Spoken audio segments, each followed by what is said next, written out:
আসসালামু আলাইকুম প্রিয় ফুটবল ফ্যান্স।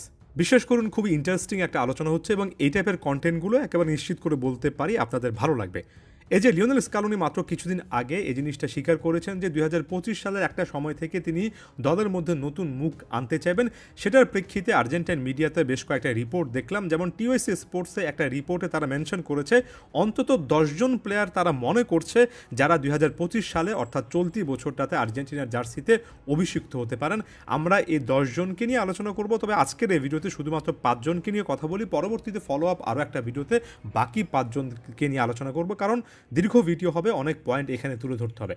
সো এখানে র্যাঙ্কিং আকারে বলছি না, প্রথমে যে নামটা উঠে এসেছে সেটা হচ্ছে অ্যালান ভারেলা। আপনারা যারা রেগুলার ইউরোপিয়ান ফুটবলের খোঁজখবর রাখেন তারা নিশ্চয়ই জানেন যে পোর্তোর জার্সিতে এই ডিফেন্সিভ মিডফিল্ডার যথেষ্ট ভালো খেলছেন এবং পর্তুগিজ কাপ, সুপার কাপের মতো ট্রফিগুলো জিতেছেন। এবং একই সঙ্গে টিওএসসি স্পোর্টস মনে করছে তার বয়সভিত্তিক ফুটবল, বিশেষ করে প্রি অলিম্পিক ফ্রেন্ডলিতে খেলার অভিজ্ঞতা এবং স্কালোনির এই সিস্টেমটাতে যে পজিশনটাতে অ্যালান ভারেলা খেলতে পারবেন সেই ডিফেন্সিভ মিডফিল্ডে যথেষ্ট পরিমাণ একেবারে লাইক ফর লাইক প্রোফাইল না থাকাটা অ্যালান ভারেলাকে একটা সুযোগের সন্ধান দেবে। এবং ভারেলা যদি সে সুযোগটা কাজে লাগাতে পারেন তাহলে 2025 সালে আর্জেন্টিনা জাতীয় দলের সাথে যুক্ত হওয়ার মতো একটা সুযোগ ভারেলা পাবেন। এবং ওভারঅল আমি যদি পার্সোনাল টাচ এখানে অ্যাড করতে চাই, আমার কাছে মনে হয় সেন্ট্রাল ডিফেন্সিভ মিডফিল্ডে যেটা একেবারে পিওর লিয়ান্দো পারাদেস প্রোফাইল আমরা বলি, সাম্প্রতিক সময়ে সিডিএম ছাড়াই কিন্তু আর্জেন্টিনা অনেকগুলো ম্যাচ খেলেছে যেখানে ডিপলের সাথে ম্যাক অ্যালিস্টার অথবা এনজো ফার্নান্দেস দুজনের মধ্যে একজন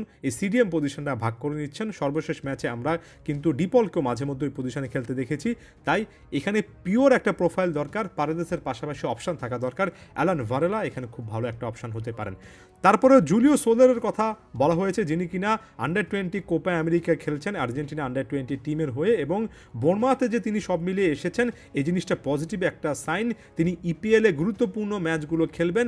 এই মুহূর্ত পর্যন্ত লেফট ব্যাক পজিশনে ত্যাগলাফিকো মার্কোস অ্যাকুনিয়ার পরবর্তী জেনারেশনের একজন লেফট ব্যাক হিসেবে হুলিও সোলার যথেষ্ট পরিমাণ আলোচনার মধ্যে আছেন। তবে একই সঙ্গে টিওএসসি স্পোর্টস এটাও মেনশন করেছে যে এখানে ভ্যালেন্তিন বার্কো নামটাও আসবে, তারও কিন্তু সুযোগ থাকবে আর্জেন্টিনা জাতীয় দলে একটা জায়গা পাকাপাকিভাবে করে নেওয়ার। তবে আপাত দৃষ্টিতে এখন পর্যন্ত লাইমলাইটে হুলিও সোলারে বেশি আছেন।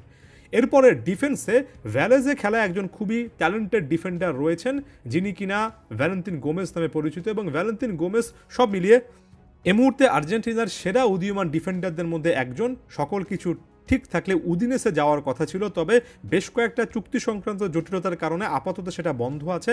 তবে এই প্লেয়ারটাকে ঘিরে পজিটিভলি টিওএসসি স্পোর্টস বলেছে আন্ডার-20, আন্ডার-17 লেভেলের জাতীয় দলগুলোতে তার খেলার এক্সপেরিয়েন্স এবং সব মিলিয়ে ইতালিতে যদি শেষ পর্যন্ত মুভ করতে পারেন অর্থাৎ উদিনেসে যেতে পারেন, এগুলো ভ্যালেন্তিন গোমেসের জন্য একটা পজিটিভ সাইড হতে পারে।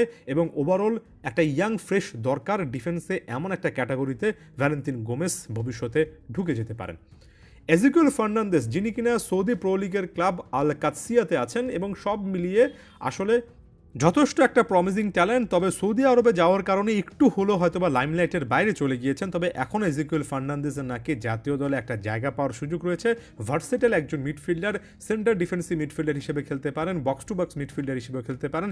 এজিকিয়েল ফার্নান্দেসের সব মিলিয়ে স্কিল সেট, আমি এর আগেও কথাবার্তা বলেছি, আমার কাছে খুবই ট্যালেন্টেড একজন মিডফিল্ডার মনে হয়। এবং যে কারণে এখনও আফসোস করি কেন তিনি আসলে ইউরোপে না এসে সৌদি প্রো লিগ বা এমন একটা লিগে গেলেন।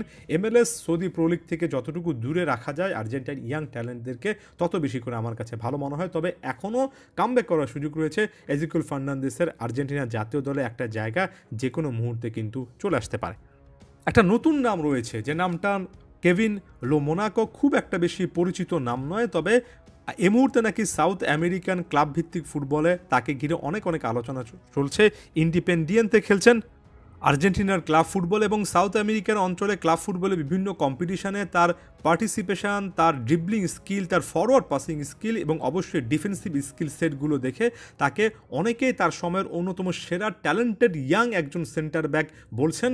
এবং এখানে আমি পার্টিকুলারলি বেস্ট সেন্টার ব্যাকদের মধ্যে, আপকামিং বেস্ট সেন্টার ব্যাকদের মধ্যে যে তার নামটা আছে সেটা বারবার করে মেনশন করতে চাই। এর আগে আর্জেন্টিনার জার্সিতে আন্ডার-17 ওয়ার্ল্ড কাপ, প্রি অলিম্পিক ম্যাচগুলো খেলেছেন এবং এই মুহূর্তে টিওএসসি স্পোর্টস মনে করছে ওটামেন্টি এবং জার্মান পেজেলার মতো বয়স্ক ফুটবলারদেরকে রিপ্লেস করার ক্ষেত্রে কেভিন লোমোনাকোর মতো একজন ইয়াং সেন্টার ব্যাক বড় রকমের একটা নাম হতে পারেন।